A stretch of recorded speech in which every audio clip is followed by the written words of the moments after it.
Hello, esteemed viewers. Welcome back to Faith Meets Politics. Today we are going to talk about how America became woke and how wokeness is destroying our country. Now, America was built on timeless principles like faith, hard work, and shared belief in the pursuit of truth. But in recent decades, a new ideology has swept across the nation, infiltrating every corner of our culture, government, and institutions. This ideology is what we now call wokeness. On the surface, it claims to champion equality, justice, and inclusion, but beneath the slogans lies a coercive worldview that undermines the very foundation of our society. Now, today, we're diving deep into how America became woke and how this ideology is threatening to destroy our country. Now, let's start by defining what wokeness really means. It began as a term used to describe awareness of social injustices like racism or inequality. But over time, it morphed into something much larger, more radical, and frankly, more dangerous. Wokeness now represents a worldview that divides people into two camps: oppressors, and the oppressed. It rejects traditional values, elevates victimhood into virtue, and seeks to rewrite history and redefine truth itself. Now, the woke ideology operates on the principle of perpetual grievance. It teaches people to see oppression everywhere and to view the world through the narrow lens of race, gender, and identity politics. Now, instead of it promoting, like unity, wokeness thrives on division. It pits neighbor against neighbor, family member against family member, and citizens against citizen. Now, you may ask, how did this all start? To understand the rise of wokeness, we need to look back at several cultural and political movements of the 20th century.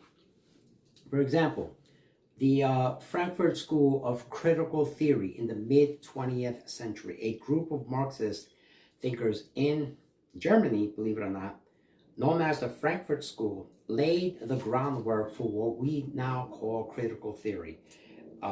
They believed traditional Marxism, which focused on class struggle, wasn't enough to achieve societal revolution.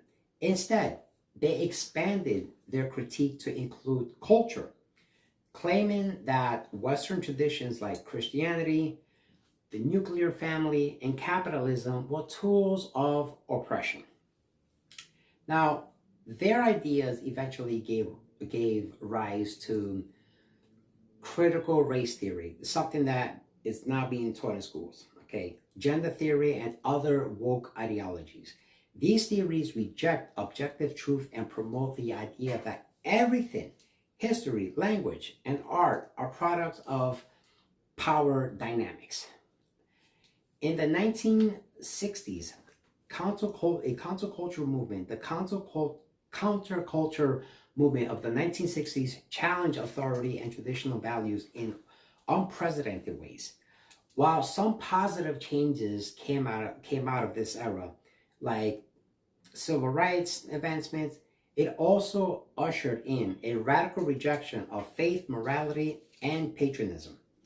The seeds of identity politics were sown during this time as activists began to focus on a group identities rather than shared values.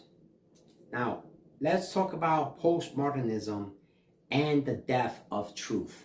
In the late 20th century, a postmodern philosophy further eroded America's foundation for promoting moral relativism.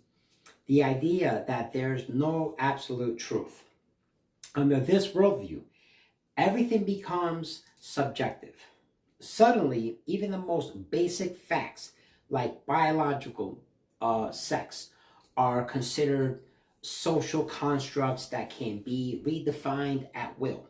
Now, how did wokeness go from academic theory to mainstream culture? The answer lies in its slow but deliberate infiltration of key American institutions. Let's talk about the education, okay? Education wokeness gained a foothold in our schools and universities, where professors and administrators began teaching students to view America as an oppressive nation. Can you believe this? This is being taught in our school, okay? Critical race theory, a gender ideology, are now embedded in many K-2 curriculums, encouraging children to question their own identities and view their peers through the lens of race and privilege. What? How did we get here? Okay, instead of teaching kids to love their country and respect its principles, many schools are now emphasize guilt, shame, and activism. This creates a generation of young Americans who are disillusioned with their own heritage. This is crazy. Okay, now let's talk about the media and entertainment. Hollywood, music industry, and mainstream media have become powerful vehicles for woke ideology. That's right, you heard right, the media. Movies, TV shows, and even children's programming are filled with political messaging designed to indoctrinate viewers. Terms like representation and diversity are used as excuses to rewrite classic stories or push radical agendas. Now, social media platforms amplify woke voices while silencing dissent. If you dare to question the narrative, you risk being canceled, ostracized, or even losing your livelihood. Now, let's go into corporate America. Corporate America has also embraced wokeness, not because it genuinely cares about social justice, but because it sees an opportunity to profit. Companies slap rainbow logos on their products during Pride Month or issue statements about equity, but these gestures are often hollow. Meanwhile, they pressure employees to attend diversity training sessions that are nothing more than indoctrinating in woke ideology. Let's go into the government. Government and policy, even our government institutions, have fallen under the sway of wokeness, believe it or not. Policies promoting equity over merit, gender-neutral language, a racial quota prioritize ideology over competence. Public officials spend more time policing speech than solving real problems like inflation, crime, and national security. The consequences of wokeness are evident all around us. Let's look at just a few of the ways it's harming our country.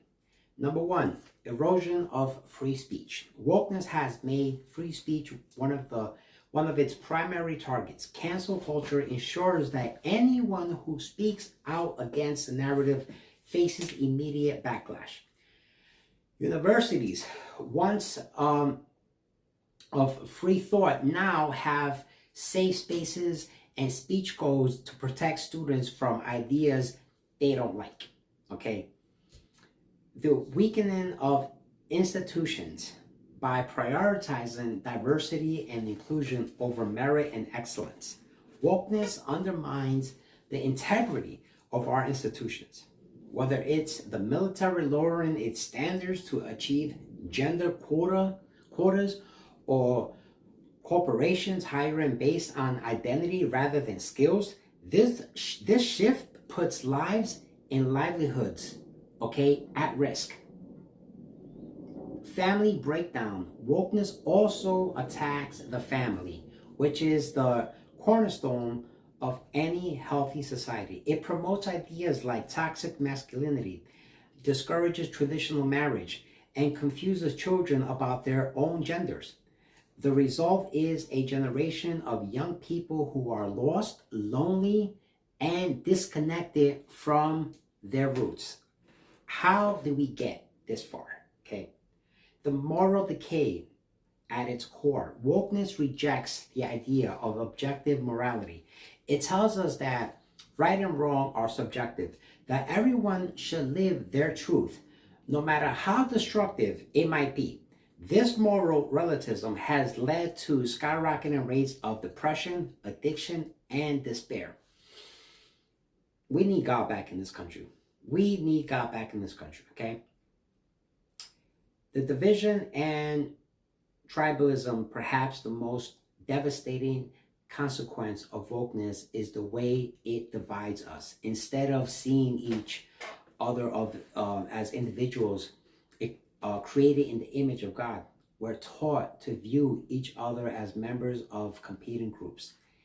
This breeds resentment, distrust, and hatred, tearing apart the fabric of our nation. So, what can we do to push back against this destructive ideology? Number one, let's go into it.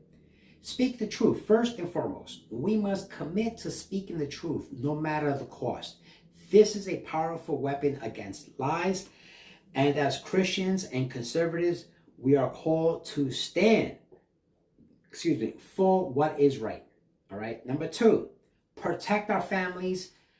Parents must take an active role in their children's education and upbringing. Teach them to value faith, hard work, and love their country. Shield them from harmful influences and instill in them a strong moral foundation. Wake up, parents. Wake up. Okay. Number three, support alternatives. Support businesses, media, and institutions that share your values. Whether it's homeschooling, faith-based entertainment, or conservative platforms. Your choices can make a difference, guys. It can make a difference. Number four, engage in politics. We can't ignore the political arena. Vote for leaders. Prioritize freedom, faith, and American values. Hold them accountable and advocate for policies that preserve our nation's principles. Number five, pray for revival finally. We must pray for spiritual revival in America. Only God can heal the wounds of this nation and restore what has been lost. Wokeness is a threat to everything America stands for, but it doesn't have to be the end of the story. We have the power to resist, rebuild, and reclaim our country for future generations. But we must act with courage, conviction, and faith. Together, we can turn the tide and restore America to its rightful place as a beacon of hope for freedom and truth. God bless and be well.